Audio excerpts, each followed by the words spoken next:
भक्तजनों, नवरात्रि के इस 9वें और 10वें दिन के दिन यह माता का यह स्वरूप जो है माता कमला, इनकी आराधना होती है। 10 महाविद्याओं में कमला देवी को आखिरी व 10वीं महाविद्या के नाम से जाना जाता है। माता सती के 10 रूपों में से कमला माता आखिरी रूप भी कहलाती हैं, जिन्हें कमला महाविद्या के रूप में पूजा जाता है।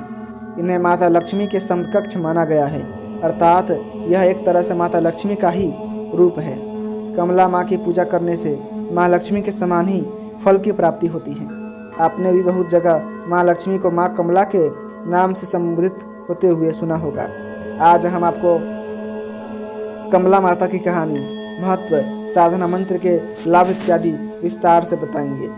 क्या आप जानते हैं कि कमला माता वैसे तो देवी सती या देवी पार्वती का रूप है, लेकिन बहुत ही जगह उन्हें लक्ष्मी देवी के समकक्ष माना जाता है। अब यह एक रहस्य नहीं तो और क्या है।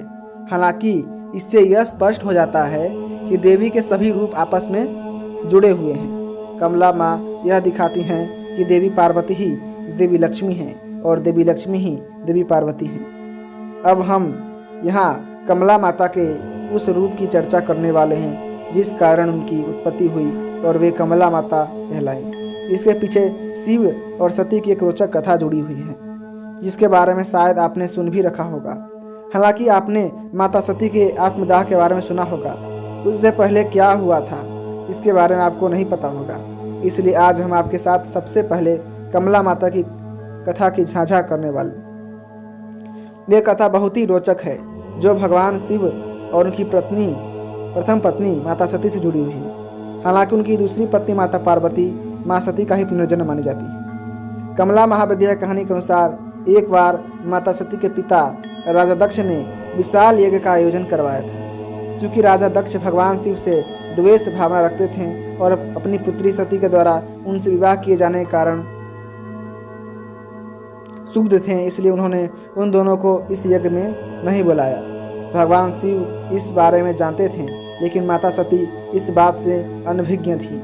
यज्ञ से पहले जब माता सती ने आकाश मार्ग से सभी देवताओं व ऋषि मुनियों को उस ओर जाते देखा तो अपने पति से इसका कारण पूछा। भगवान शिव ने माता सती को सब सत्य बता दिया और निमंत्रण ना होने की बात कही।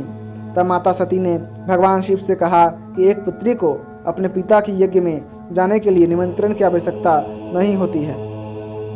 माता सती अकेले ही यज्ञ में जाना चाहती थी। इसके लिए उन्होंने अपने पति शिव से अनुमति मांगी, किंतु उन्होंने मना कर दिया। माता सती के द्वारा बार बार आग्रह करने पर भी शिव नहीं माने तो माता सती को क्रोध आ गया और उन्होंने शिव को अपनी महत्ता दिखाने का निर्णय लिया। तब माता सती ने भगवान शिव को अपने 10 रूपों के दर्शन दिए, जिनमें से अंतिम कमला माता थी। माता रानी के यही 10 रूप 10 महाविद्या कहलाए। कमला माता का अर्थ क्या है? कमला का अर्थ कमल के पुष्प से है। माँ सती का यह रूप कमल के आसन पर विराजमान है। साथ ही माता रानी जिस सरोवर में है वहाँ भी चारों ओर कमल के पुष्प हैं। माता रानी ने हाथों में भी कमल के पुष्प ही पकड़े हुए हैं, जिस कारण उनका नाम कमला देवी पड़ा। अब देवी लक्ष्मी को भी सबसे अधिक प्रिय कमल पुष्प ही होते हैं। उनकी पूजा में भी कमल पुष्प ही चढ़ाए जाते हैं। इसी कारण कमला देवी की स्वरूप को देवी लक्ष्मी के समकक्ष भी माना गया है। माता कमला का रूप का वर्णन। माता कमला का स्वरूप मन को मोह लेने वाला व शांति प्रदान करने वाला है। माता का वर्ण सुनहरे रंग का है, जिसमें से तेज निकल रहा है। उन्होंने लाल रंग के वस्त्र पहने हुए हैं और कई तरह के सोने के आभूषणों से सुसज्जित हैं। माता ने मुकुट पहना हुआ है तथा उनके केस खुले हुए हैं। भगवान शिव की भांति उनके भी 3 नेत्र हैं तथा वे एक सरोवर में कमल के पुष्प पर विराजमान है। माता जिस सरोवर में है वहाँ उनके आसपास कई कमल के पुष्प लगे हुए हैं। माता रानी के 4 हाथ हैं, जिनमें से 2 में उन्होंने कमल के पुष्प ही पकड़े हुए हैं तथा अन्य 2 हाथ वर व अभय मुद्रा में हैं। माता रानी के दोनों ओर 4 हाथी है जो जल से उनका अभिषेक कर रहे हैं। माता कमला का यह रूप अपने भक्तों पर सदैव कृपा करने वाला और उनकी सभी इच्छाओं की पूर्ति करने वाला माना जाता है। कमला देवी का मंत्र है ओम ह्रीम अष्ट महालक्ष्मी नमः। यदि आप कमला देवी की आराधना करना चाहते हैं तो आपको इस मंत्र का जाप करना होगा। वैसे तो आप इसका जाप कभी भी कर सकते हैं, लेकिन गुप्त नवरात्र के अंतिम दिन अर्थात 10वें दिन इसका जाप करने से ज़्यादा लाभ मिलता है। कमला साधना के कुछ लाभ हैं कि जैसा कि हमने ऊपर बताया कि माता लक्ष्मी की साधना करने से जो लाभ भक्तों को मिलते हैं वही लाभ माँ कमला की पूजा करने से भी मिलते हैं, क्योंकि देवी कमला को माँ लक्ष्मी का ही रूप माना जाता है। इसलिए जो भी भक्तगण माँ कमला के रूप की पूजा करते हैं उनकी व उनके परिवार की आर्थिक स्थिति पहले की तुलना में बेहतर होती है। इससे उनके परिवार पर आया हुआ आर्थिक संकट दूर होता है तथा व्यापार में उन्नति देखने को मिलती है। व्यक्ति विशेष के सुख व वैभव में वृद्धि देखने को मिलती है तथा आर्थिक रूप से छाए संकट के सभी बादल छट जाते हैं। कमला देवी की पूजा मुख्य रूप से गुप्त नवरात्र में की जाती है। गुप्त नवरात्रों में माता रानी की 10 महाविद्या में की पूजा की जाती है, जिसमें अंतिम दिन महाविद्या कमला की पूजा करने का विधान है।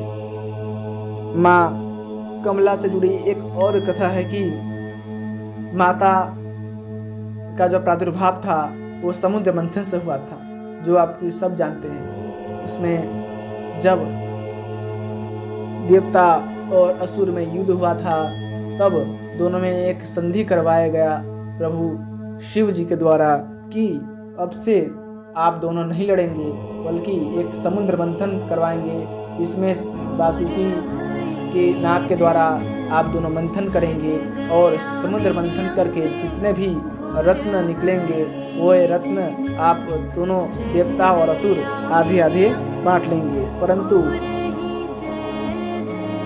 उस समुद्र मंथन में दैत्य लोग बहुत ही अपना राजस्व दिखाने लगे कि हम ही लेंगे, हम ही शक्तिशाली हैं। माता लक्ष्मी का प्रादुर्भाव उसी समुद्र में से हुआ और उन्हीं देवी को कमला देवी कहा जाता है। इसी प्रकार से माता कमला का उत्पत्ति हुआ और उन्हीं कमला को हम माता लक्ष्मी कहते हैं। महालक्ष्मी का उपासना हमें रोज ही इसी प्रकार से करते रहना चाहिए। माँ कमला को अपने गुणों के कारण सभी देवियों व महाविद्याओं में सर्वोच्च माना जाता है। माँ कमला से संबंधित रुद्रावतार कमलेश्वर महादेव भी हैं। माँ कमला को माँ लक्ष्मी के समान प्रकाश पसंद है तथा वे अंधेरे से दूर रहती हैं। देवी कमला को एक तरह से तांत्रिक लक्ष्मी भी कहा जाता है। वह इसलिए क्योंकि लक्ष्मी के इस रूप की पूजा मुख्य रूप से तांत्रिकों के द्वारा की जाती है। इस तरह से आज के इस वीडियो के माध्यम से आपने माता कमला देवी के ऊपर संपूर्ण ज्ञान ले लिया है। आपने यहाँ जाना कि देवी लक्ष्मी को हम कमला माता के रूप में भी पूज सकते हैं। ऐसे में यदि आप धन प्राप्ति के मार्ग खोज रहे हैं तो निश्चित तौर पर आपको कमला माँ की पूजा करनी शुरू कर देनी चाहिए। मुझे आशा है कि वीडियो आपको पसंद आया होगा और यदि आपको वीडियो पसंद आया है तो कृपया करके वीडियो को लाइक करें, चैनल को सब्सक्राइब करें और वीडियो को यहीं पर मैं अंत करता हूँ। जय श्रीमन्नारायण, जय माता कमला।